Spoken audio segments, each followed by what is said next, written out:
بہت سارے لوگ اگر یہ سمجھتے ہیں کہ ان کی بڑی کرامتیں ہیں اس لیے ان کو غوث کا مقام ملا ہے، وہ بہت بڑے عالم تھے، بہت بڑے زاہد تھے، بہت بڑے پرہیزگار تھے، اس لیے غوثیت کے مقام پر پہنچے. میں کہتا ہوں یہ ساری جگہ اپنی، یہ سارے مقامات اپنی جگہ پر.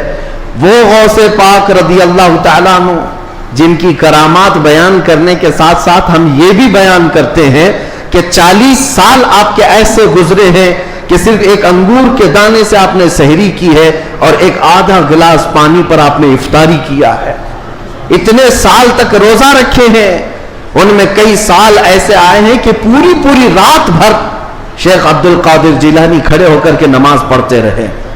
ان اولیاء کے لیے جن کے مجمع میں 70,000 سے کم کا کبھی مجمع نہیں ہوتا تھا، نماز معاف نہیں ہوئی، روزہ معاف نہیں ہوا، تو آج کے جانور نما کسی ایسے ڈھکوسلے بابا کے لیے نماز کیسے معاف ہو سکتی ہے یا روزہ کیسے معاف ہو سکتا ہے؟ اس بات کو ہمیشہ ذہن نشین کر لیں.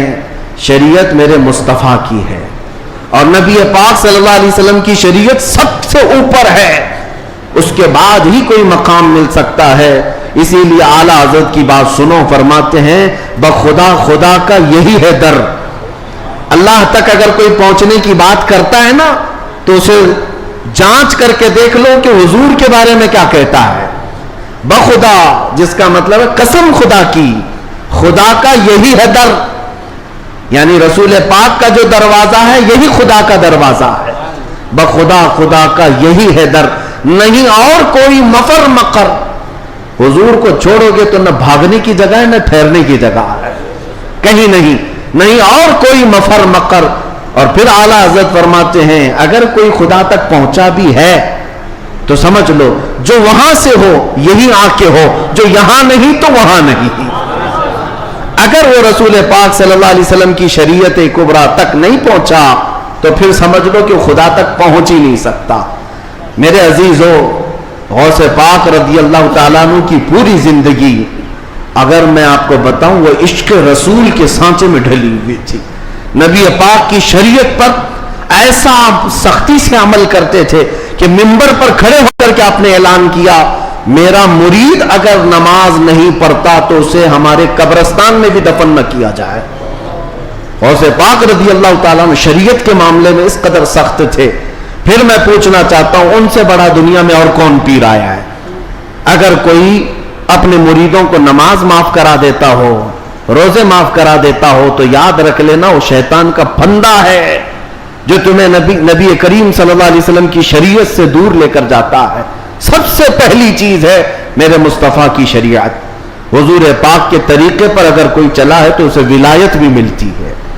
اللہ کا ولی حضور کی شریعت پر گامزن ہو کر کے ہی چلتا ہے. کچھ مجذوب اولیاء ایسے ہیں جن کی عقل فنا ہو جاتی ہے تب ان کے اوپر سے شریعت کا قلم اٹھا لیا جاتا ہے، وہ مستثنا ہیں، وہ الگ ہیں. لیکن جتنے اولیاء آئے سب کا رسول پاک صلی اللہ علیہ وسلم کے دربار میں ایسا وسیلہ ہے، ان کی ایسی پہنچ ہے کہ اس کے بعد ہی انہیں ولایت کی منزل ملتی ہے. میں ایک بات بتاتا ہوں آپ کو، غوث پاک رضی اللہ تعالیٰ عنہ کے مقام کے متعلق محبوب الہی کا نام سنا ہوگا. دلی کے شہنشاہ، دو اولیاء کو محبوب کا نام دیا گیا ہے. محبوب، ایک غوث پاک کو محبوب سبحانی اور حضرت نظام الدین اولیاء کو محبوب الہی. محبوب اسے کہتے جس سے اللہ محبت کرتا ہو. سارے اللہ سے محبت کرتے ہیں اور کچھ وہ ہیں جن سے اللہ محبت کرتا ہے وہ محبوب ہیں. محبوب الہی کا درجہ بڑا ہے. ان کے بڑے گہرے مرید ایسے فنافی شیخ امیر خسرو کا جب بھی نام آتا ہے تو ایک پیر اور مرید کے درمیان کا گہرا تعلق بتایا جا سکتا ہے. لوگوں کو پڑھنا چاہیے کس کو مرشد سمجھا جائے طریقت کے راستے میں اور کون پیر ہوتا ہے. امیر خسرو کو پڑھیں تو سمجھ میں آ جائے گی بات. امیر خسرو ایک بار پانی پت گئے ہوئے تھے. پانی پت میں اس وقت بو علی شاہ قلندر رحمت اللہ تعالی علیہ موجود تھے. یہ محبوب الہی کے ہم زمانہ ہیں، اسی زمانے کے. ان کی کرامات کا حال بھی بہت بڑا تھا. امیر خسرو ان کی محفل میں بیٹھے. جمعرات کو ایک بار ان کے یہاں محفل ہوتی تھی ابو علی شاہ قلندر کے یہاں. اور محفل میں ہوتا کیا تھا, جب ذکر کی محفل ہوتی اس کے بعد جتنے حاضرین ہوتے ابو علی شاہ قلندر سب سے کہتے اپنی اپنی آنکھیں بند کر لو. لوگ اپنی اپنی آنکھیں بند کرتے, وہ سیدھے رسول اللہ کا دیدار کراتے تھے. نبی پاک صلی اللہ علیہ وسلم سامنے بیٹھے ہوئے ہوتے اور ابو علی شاہ قلندر ان کے سامنے ہوا کرتے حضور کے. یہ ہر جمعرات کو ابو علی شاہ قلندر کی محفل میں ہوتا تھا. امیر خسرو مرید تھے محبوب الہی کے اور گئے تھے ابو علی شاہ قلندر کی محفل میں, اور جب دیدار کرائے تو امیر خسرو بھی خوش ہوئے کہ رسول پاک صلی اللہ علیہ وسلم کا دیدار ہوا مجلس میں. لیکن بات اتنی ہوئی, آنکھیں کھولنے کے بعد ابو علی شاہ قلندر امیر خسرو کو یوں کہتے ہیں, خسرو میں تو رسول اللہ کی مجلس میں تجھے لے گیا, تیرا پیر تو وہاں کہیں نظر نہیں آیا, تیرا پیر وہاں پر نظر تو نہیں آیا. امیر خسرو کو یہ بات لگ گئی, میں میرا مرشد میرے پیر کا مقام بلند سمجھتا ہوں, لیکن حقیقی بات ہے کہ حضور کے دربار میں جب میں تصور میں حاضری دیا, محبوب یہ ابو علی شاہ قلندر بھی تھے اور بھی اولیاء تھے, لیکن میرے پیر تو نظر نہیں آئے. وہ غمگین حالت میں اپنے پیر کے پاس آئے, اپنے مرشد کے پاس. محبوب الہی سے کہتے ہیں آج میں محفل میں گیا اور انہوں نے فارسی ایک کلام لکھایا ہے, شب جائے کہ من بودم, بہت مشہور کلام ہے امیر خسرو کا. اس واقعے کے بعد انہوں نے لکھا تھا. پہلے پورا واقعہ کیا ہوا وہ میں بتاتا ہوں. محبوب الہی کے پاس روتے ہوئے کھڑے تھے. ابو علی شاہ قلندر نے رسول اللہ کا دیدار کرایا, لیکن ساتھ میں انہوں نے مجھے تانا مارا کہ تمہارا پیر تو محفل میں نظر نہیں آیا. محبوب الہی نے کہا کہ پھر سے جاؤ محفل میں, پھر سے جاؤ محفل میں, ابو علی شاہ قلندر کے دیدار ہو رہا ہے اور اچھی بات ہے. کہا آپ نہیں ہیں اس محفل میں کیسے جاؤں. محبوب الہی نے تھپک کر کہا خسرو ابو علی شاہ قلندر سے مت پوچھنا, جب وہ دیدار کرائیں رسول اللہ کا تو خود رسول اللہ سے پوچھنا میرا پیر کہاں. اولیاء بہت سارے بیٹھے ہیں, محبوب الہی کہاں ہیں. تو میر خسرو گئے. اب کی بار جو محفل سجی اور جب آنکھ بند کرنے کا حکم ہوا, امیر خسرو نے آنکھ بند کی, دیدار ہوا میرے مصطفیٰ کا. اولیاء کرام کی مجلس تھی.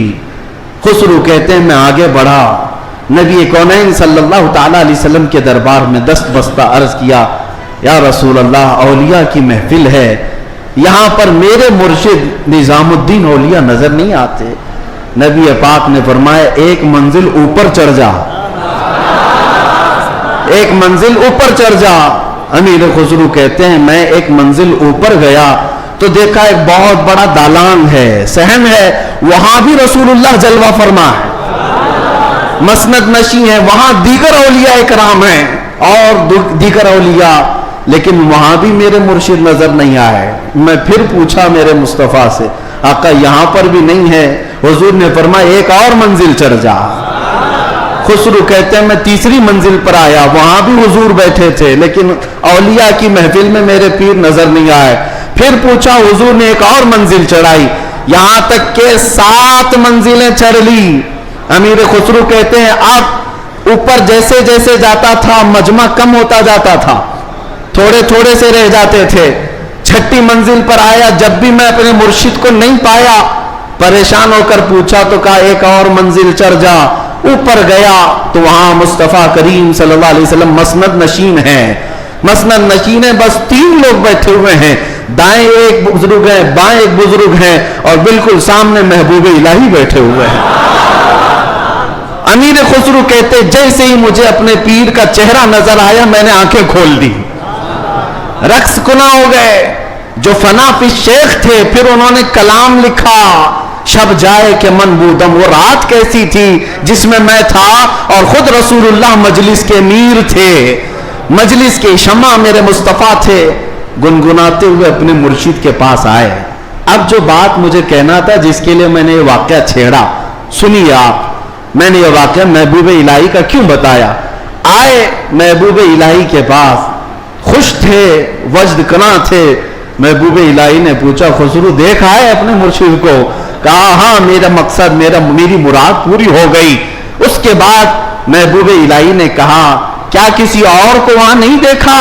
امیر خسرو نے کہا میری توجہ ہی نہیں گئی، میں نے مرشد کو دیکھا تو پھر خیال نہ رہا.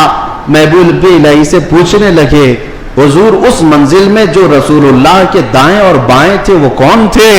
تب محبوب الہی نظام الدین اولیاء نے کہا ان کے بائیں جانب خواجہ غریب نواز تھے اور بائیں جانب پیران پیر غوث اعظم بغدادی موجود تھے. سیدنا شیخ عبد القادر جیلانی کا وہ مقام ہے کہاں؟ رسول اللہ کے دربار میں. جہاں اولیاء کرام کی منزلیں ختم ہوتی ہیں وہاں غوثیت میں آپ کا مقام ہے. میرے آقا صلی اللہ علیہ وسلم کے دربار کا قرب ہی انہیں غوثیت کے مقام پر لے گیا ہے. میرے عزیزو غوث پاک غوثیت کے مقام پر پہنچے تو عشق رسول کی بنیاد پر پہنچے، میرے مصطفیٰ کریم صلی اللہ علیہ وسلم سے بے پناہ محبت کی بنیاد پر پہنچے. اس لیے میں نے زندگی میں دیکھا ہے جب کبھی کوئی رسول اللہ کی طرف انگلی بھی اٹھاتا یا اعتراض کرتا اپنی کرامتوں سے اس کا منہ توڑ جواب دے دیتے تھے. اپنی کرامتوں سے غوث پاک رضی اللہ تعالیٰ عنہ ان کا جواب دیتے. اگر کسی نے حضور پاک صلی اللہ تعالیٰ علیہ وسلم پر اعتراض کیا کہ انہوں نے مردوں کو زندہ نہیں کیا تو غوث پاک نے اپنی ٹھوکر سے مردہ زندہ کر کے دکھایا.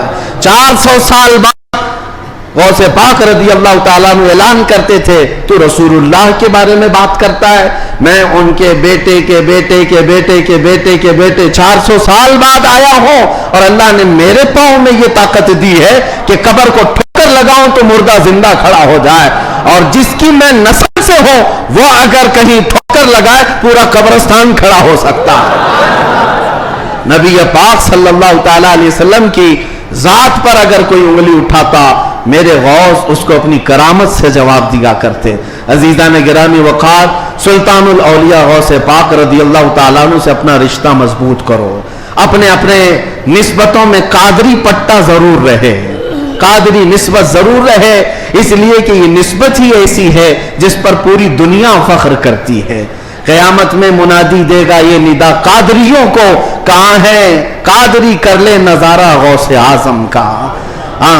میری علاج کس کے ہاتھ ہے؟ بغداد والے کے. مصیبت ٹال دینا کام کس کا؟ غوث اعظم کا.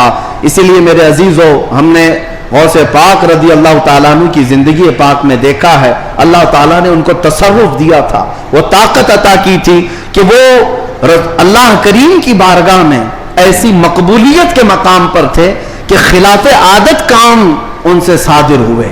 خلاف عادت کام جب اولیاء سے ہوتے ہیں اسی کو کرامت کہتے ہیں. بعض لوگ ابھی عقل کے گھوڑے دوڑاتے اور کہتے ہیں ایسا کیسے ہو سکتا ہے، یہ سب تو مولانا لوگوں کی پھکائی ہے، یہ جملے بازی ہے. ان کو قرآن پاک سے اگر تعلق ہو تو میں بتاؤں. اب میں ایک بات آپ سے بتاتا ہوں، غوث پاک کی ایک کرامت جس پر ابھی میں چند دن پہلے سن رہا تھا. کوئی بیچارہ جس کی عقل پر فالج کا اثر ہوا ہے. یہ وہ لوگ ہیں جن کو میرے مصطفیٰ کریم صلی اللہ تعالیٰ علیہ وسلم سے بغض ہے، عداوت ہے، اور دوسرے راستے پر چل پڑے اور اولیاء اکرام کو چن چن کر کے نشانہ بناتے ہیں. جن کا تعلق نجد سے ہے، وہابیت سے ہے، سلفیت نام رکھتے ہیں. بہرحال لیکن سوال کرنے والے نے ایک سوال کیا، ارے مولانا آپ سناتے ہیں کہ غوث پاک تو 12 سال کی ڈوبی ہوئی کشتی کو باہر لے آئے، یہ تو خدا کے بھی کام نہیں ہے، اللہ کے بھی کام نہیں، اس سے بڑھ کر کے آپ نے غوث پاک کو بتا دیا. میرے عزیزوں میں آپ کو بتاتا ہوں بات ہوئی کیا تھی. دریا کے کنارے سے آپ کا گزر ہو رہا تھا، ایک بوڑھی عورت کو روتے ہوئے دیکھا. مرید سے پوچھا پوچھو اس کو کیا بات ہے، کیوں روتی؟ معلوم کیا تو پتا چلا کہ اس خاتون کا اکلوتا بیٹا تھا، بڑے نازوں سے پالا تھا. اس عورت نے شادی کی، برات آ رہی تھی اور کشتی جو ہے دریا میں غرق ہو گئی، ڈوب گئی، باہر نہ آ سکی. مشہور کرامت ہے غوث پاک کی. تو وہ ڈوب گئی اور اس بوڑھی عورت کا دل تو ماں کا ہے، بیٹے کے یاد میں روز آتی ہے، روتی ہے اور شام واپس چلی جاتی ہے، روز روتی ہے. غوث پاک رضی اللہ تعالیٰ عنہ کو اس پر رحم آیا. اللہ کریم کی بارگاہ میں سفارش کی، اے رب کریم تو نیست سے ہست کرنے والا، تو پانی کے قطرے سے پورا انسان بنانے والا، تو راکھ کے ڈھیر کو بھی اگر چاہے تو زندہ انسان کھڑا کر دے۔ مولا قادر مطلق ہے، اس خاتون پر رحم فرما اور اس کا بیٹا واپس لوٹا دے۔ غوث پاک کی دعا چل رہی تھی، تھوڑی دیر دیکھنے کے بعد دریا میں ایک بھونچال سا، طوفان سا آیا، پانی کے اندر ایک عجیب سی سرسراہٹ ہوئی، تھوڑی دیر کے بعد دیکھا تو ایک کشتی برآمد ہوئی۔ غوث پاک نے صرف اس خاتون کے بیٹے کی زندگی مانگی تھی، مگر صدقے میں اللہ نے پوری برات کی زندگی لوٹا دی، پوری برات واپس آ گئی، اور وہ خوشی خوشی غوث پاک رضی اللہ تعالیٰ عنہ کا شکر کرتے ہوئے گھر گئے۔ 12 سال کے بعد مچھلیاں کھا گئی ہوں گی، کشتی کے پرزے ختم ہو گئے ہوں گے، لیکن رب ذوالجلال قادر مطلق ہے، ہم ان لوگوں کو یہی تو کہتے ہیں جو جلا کر کے سمجھتے ہیں کہ اب کوئی نہیں اٹھا سکتا ان کو، راکھ پانی میں بہا کر کے سمجھتے ہیں کہ اب ان کا حساب کتاب نہیں ہو سکتا۔ ارے عقل کے اندھو، جس رب ذوالجلال نے ایک نطفے سے تمہارا پورا انسانی شکل بنایا ہے، تم 1000 بار جلا کر راکھ کر دو، رب ذوالجلال قادر مطلق ہے، وہ دوبارہ زندہ فرمائے گا حساب لینے کے لیے۔ تو کشتی دوبارہ واپس آئی۔ غوث پاک رضی اللہ تعالیٰ عنہ کی اس کرامت پر ایک دو نہیں، ہزاروں لوگ اسلام میں داخل ہوئے تھے، ہزاروں لوگ اسلام میں داخل ہوئے۔ اب جو صاحب ہیں انہوں نے کہا کہ ایسا کیسے ہو سکتا ہے، ایسا کیسے ہو سکتا ہے؟ ہر جگہ اگر تم عقل کے گھوڑے دوڑاؤ گے تو یہی سوال کرو گے ایسا کیسے ہو سکتا ہے۔ اگر تمہاری عقل میں بات نہیں آتی تو سمجھ لو اسی کو کرامت کہتے ہیں، اسی کو کرامت کہتے ہیں۔ تم اور ہم بھی کر سکتے تھے تو پھر غوث کی کرامت کا مطلب ہی کیا ہے؟ تم بھی غوث ہوتے، ہم بھی غوث ہوتے۔ کرامت ہے جو عقل میں نہیں آئے گی۔ اور قرآن سے اگر دلیل مانگتے ہو، سنو، سلیمان علیہ السلام نے اپنے دربار میں ایک بار اعلان کیا تھا، کون ہے جو سبا بلقیس کا تخت یہاں پر لے آئے گا؟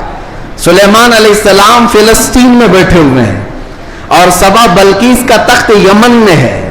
یمن اور فلسطین میں 1000 کلومیٹر سے زیادہ کا فاصلہ ہے۔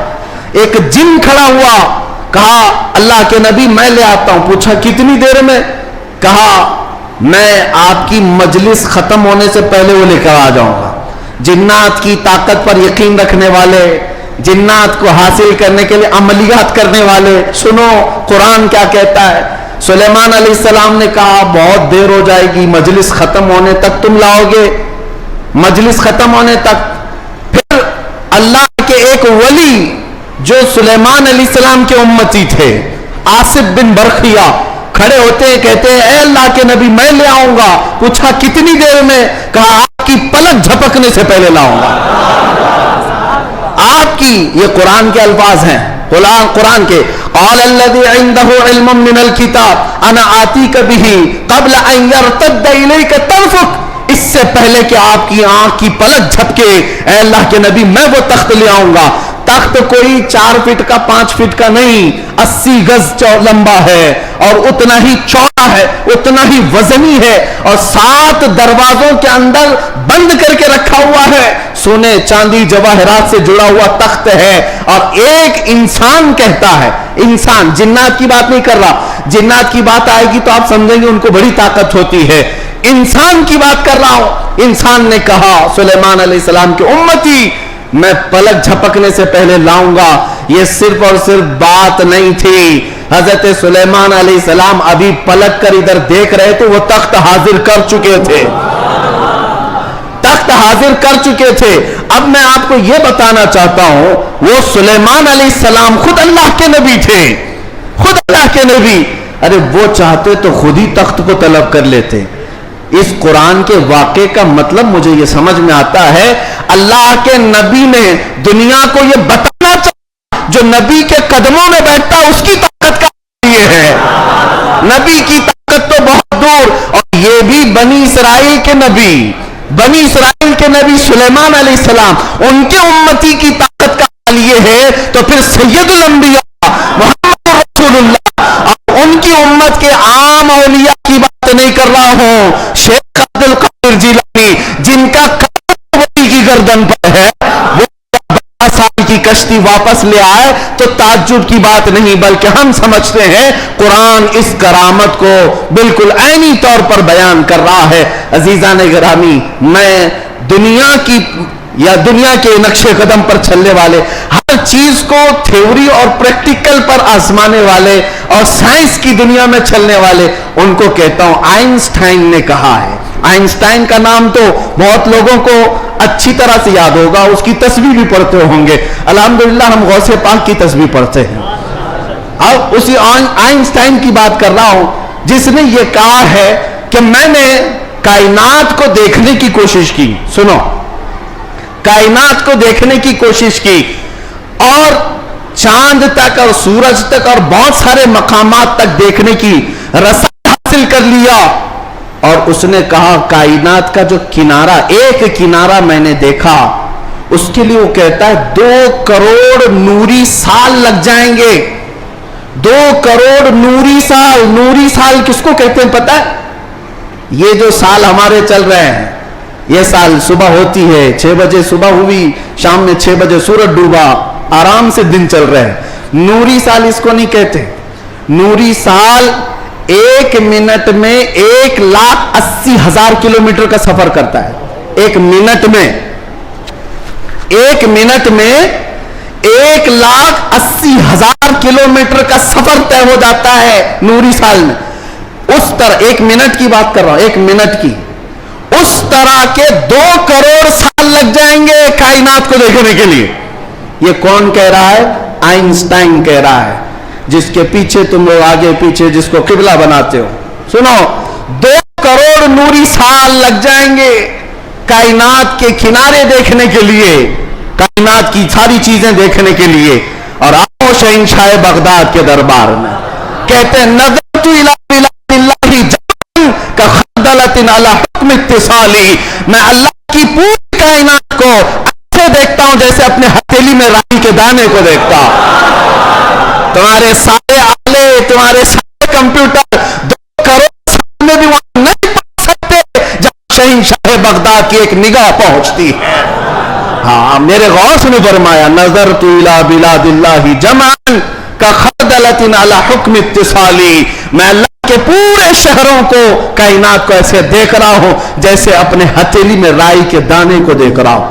عزیزان گرامی وقار، الحمدللہ ہمارے پاس فخر کرنے کے لیے بہت کچھ ہے، بہت کچھ ہے۔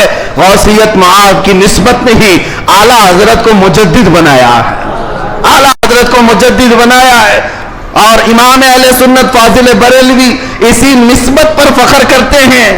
دیکھا جائے تو امام اہل سنت اعلیٰ حضرت نے تقریباً 1000 سے زیادہ کتابیں لکھ ڈالی ہیں، 55 علوم پر اللہ نے مہارت تام عطا کی ہے، اور بہت سارے شاگردوں کی کھیت تیار کی ہے۔ امت پر ایک بہت بڑا امتیوں پر احسان ہے، لیکن ساری چیزیں اپنی جگہ پر۔ قرآن کا ترجمہ کیا ہے، فتاوی رضویہ شریف ہے، بارگاہ مصطفیٰ میں ہدایت بخشش ہے، بہت سارے کام ہیں، لیکن جب رسول اللہ کے دربار میں حاضر ہوتے ہیں اعلیٰ حضرت یہ نہیں کہتے یا رسول اللہ میں فتاوی رضویہ لے کے آیا ہوں، میں کنز الایمان لے کر کے آیا ہوں، میں ہدایت بخشش لے کے آیا ہوں، بلکہ اعلیٰ حضرت یہ کہتے ہیں تیری سرکار میں لاتا ہے رضا اس کو شفیع جو میرا غوث ہے اور لاڈلا بیٹا تیرا۔ نسبت کے لیے بھی بارگاہ مصطفیٰ میں اعلیٰ حضرت نے اگر کسی بات پر فخر کیا ہے تو غوثیت کی نسبت پر فخر کیا ہے۔ یا رسول اللہ تیری سرکار میں لاتا ہے رضا اس کو شفیع جو میرا غوث ہے اور لاڈلا بیٹا تیرا۔ یقیناً میرے عزیز و کرامات سنانے کا وقت جمعہ کے چھوٹے وقت میں نہیں ہوتا، ورنہ میں بہت ساری چیزیں سناتا۔